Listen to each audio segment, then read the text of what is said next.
What was it then? You see that? That's a proof that I'm getting old. What? What was it before? Change the law. Change the law. Okay. Changing the law is not like, okay, I go to change the law because I'm the president. They will ask you why. Huh? What will the Philippines gain from it? Our people already need to have employment outside. Why do you want to take these helpless people, no home, no money, yeah? And you don't even know them, what are they going to do to our country, or whether or not they be good or bad or anything. So it's not that easy, yeah? And then you also have your opposite position. And every country, they have some like socialist party also, yeah? In the Philippines also. And that, of course, that will be against the decision, yeah? Yeah. But the Catholic Church, the Council of the Catholic Church in the Christian bodies, the governing body, the priests, yeah, the cardinals, and all these benevolent people, they urged the government to take them, because at that time nobody wanted to take any more Vietnamese refugees. It was just repatriation. It was the end of all refugee benevolent programs. So only 5,000 were going to go back to Vietnam. And you could see in newspapers, they kill themselves, they punch their stomachs with knives, and they cut their throats. They did everything just to protest. Some of them did. I even had to visit them in the hospital. Some of them survived, but hardly, almost dying. Or they went on a hunger strike just to protest because they were so fearful to go back. I told you all the propaganda really worked. Of course, the advertisements work. That's why they spend, all the big companies, they spend millions of billions to advertise. You understand? It also affects me. Normally, I don't like to drink any Coca-Cola or anything like that. But sometimes I watch on TV. I remember there's such a thing as Coca-Cola. And okay, I want one. Fine. Yeah, why spend all day thinking of Coca-Cola? Just drink one and you're peaceful, right? And carry on with your work. Okay, that's what I thought. It's not true. I asked them to buy me one or two, and then I drank just a few mouthfuls only, and I didn't feel good, nothing. So I covered it with the plastic around it, and I plugged the hole, put it in the fridge. Okay, next time if I'm incited again by some magic propaganda on TV or something, I had to sometimes watch it. I don't know how. But it just will come to your, yeah. And then I would drink it. And it tastes even worse because it's been there for weeks already. It tastes only like sugar, flat, and sugar water, and bitter, and I don't know what, and then and I spit it out. I put it back again in the fridge. I did that on purpose. Yeah, carry on laughing. Why? You're allowed to laugh or not? Does it say anything outside you're not allowed to? I like to hear your laughter. It's good. It creates good energy, yeah. They have laughing yoga, no? I combine. I always combine business with pleasure to make you laugh, see? I don't have a laughing yoga officially here, but you laugh all the time, right? That's good.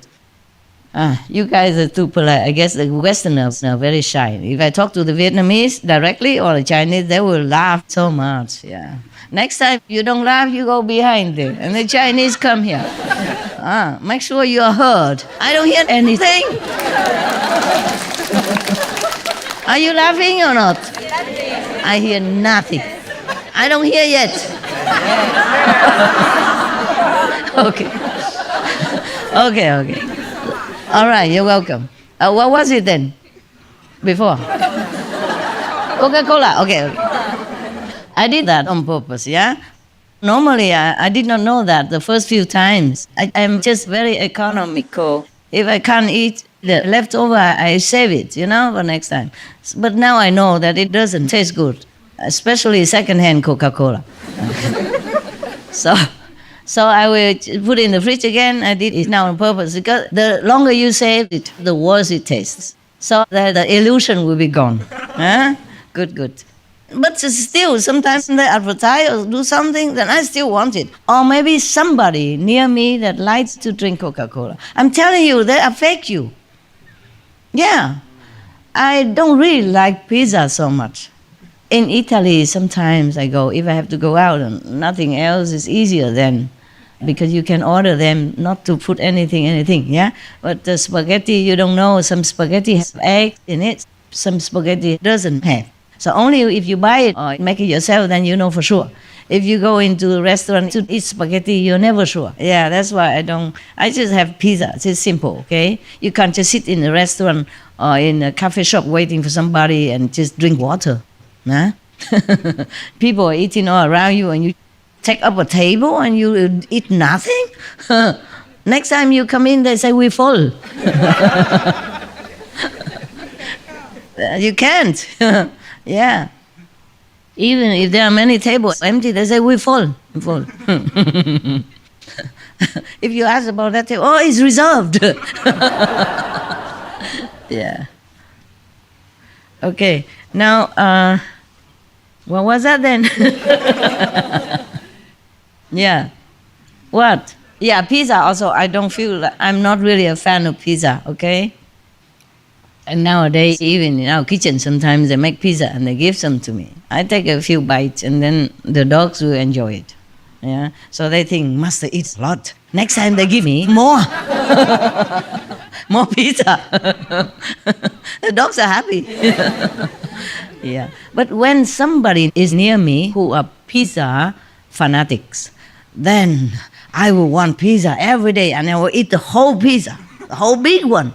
Originally, I promised, like, okay, I will just take a few bites and I will give you the rest. As usual, I thought it was the usual stuff. When the dogs are around, who else will eat the whole big pizza like that? Self, Master, the great self, ate the whole pizza, swallowed the promise. And then I remembered, I said, oh, sorry, I ate it more. I ate it all. You guys can always go out and bite, right? It's no problem. They say, oh, of course, no problem, Master. They say, no problem. But they were thinking, oh, Master, she says she doesn't like pizza. And look at her. She ate the whole pizza. Didn't give us anything. Not even a crumb left.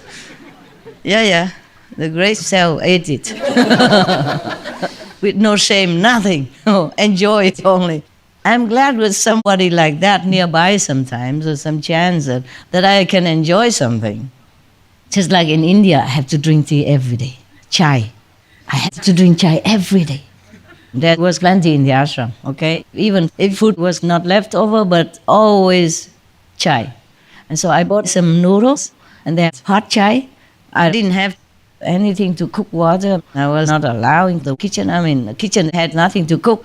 After they cook, they just move everything away. So I used a hot chai and put the noodles in it. Yeah, and instant noodles. There was only one instant noodle I could eat, curry noodle. Only one. The rest were not vegan. And I put in there, covered it, my cup, in the chai, and then it took a longer time to soften, but it was softened. And it's still enjoyable. So if you go to India, you can do that. Yeah, good tip, huh? Yeah, that's how I survived. Because sometimes if I work and then I go into the dining room, nothing left. Or just a few pieces of salad that I didn't want. Okay. My God, I talk a lot, huh? From Vietnam to the Philippines to India. What was that before? You seem to always know everything. Huh? Coca-Cola. Coca-Cola pizza. Yeah. What I mean is the propaganda really works. Yeah.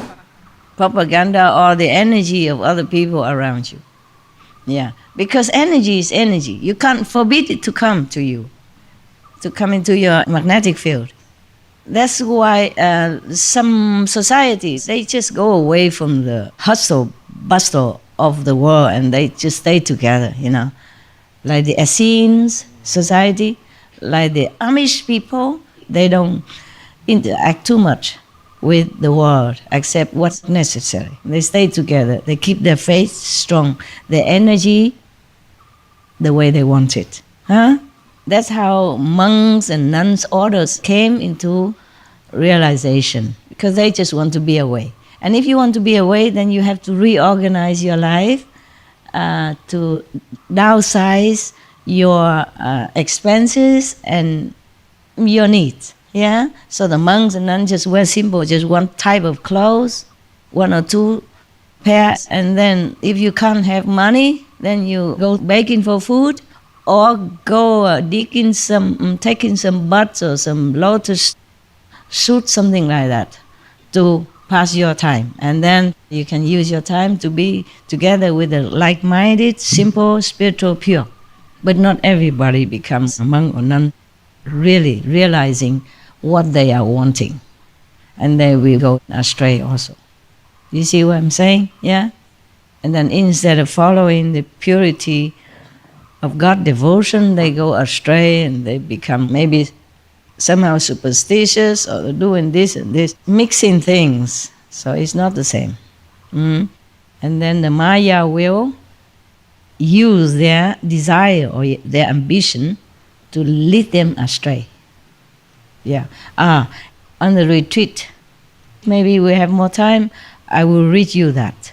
I will explain and read all kinds of Maya that come to you, all kinds of devils that come and tempt you, and how you would become, and how you can prevent it. Okay, from the Buddhist Surangama Sutra. That sutra is precious.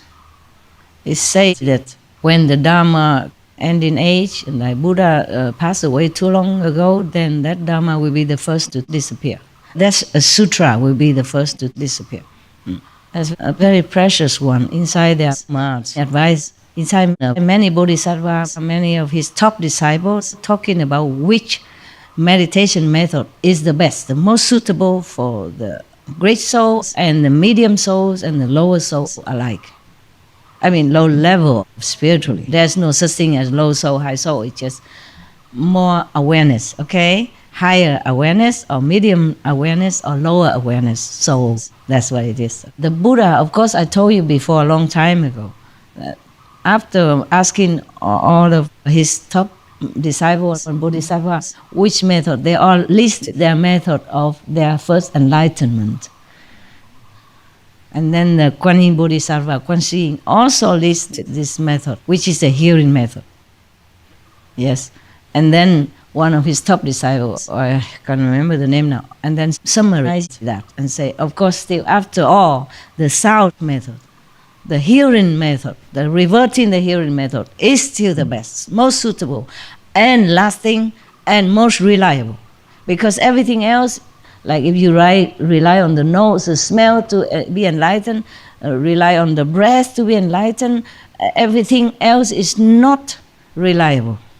If there is no smell, then how are you going to practice? For example, like that, yes.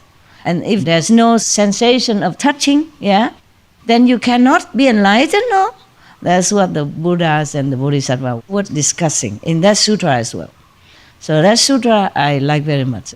It's compact with the method of enlightenment, the best one, the most reliable and the quickest, and combines also how to recognize if you are going astray and why you are going astray and how you can rescue yourself. Yeah. Okay? Retreat. If you come, I will have more time to read it and explain it to you. Okay? Yeah. Right now. Oh, the Buddha is nowhere to be seen. Poor Buddha. Oh, God. Looks like we're having all day retreat here. Okay, what was it? Okay, never mind. We go back to the white hair. I have plenty. I have plenty of white hair. But I didn't have to wait for the white hair to remind me. I didn't have to live 84,000 years in order to know that. Okay. The Buddha, of course, he lived long in order to have more affinity with all beings. Yeah, the more he lived, the more he could make affinities. And then later, when he became Buddha, he could help them more. Yeah? All right, now, even at that time, he wasn't a Buddha, but he was kind of a diva king, understand? So his name is Makadiva.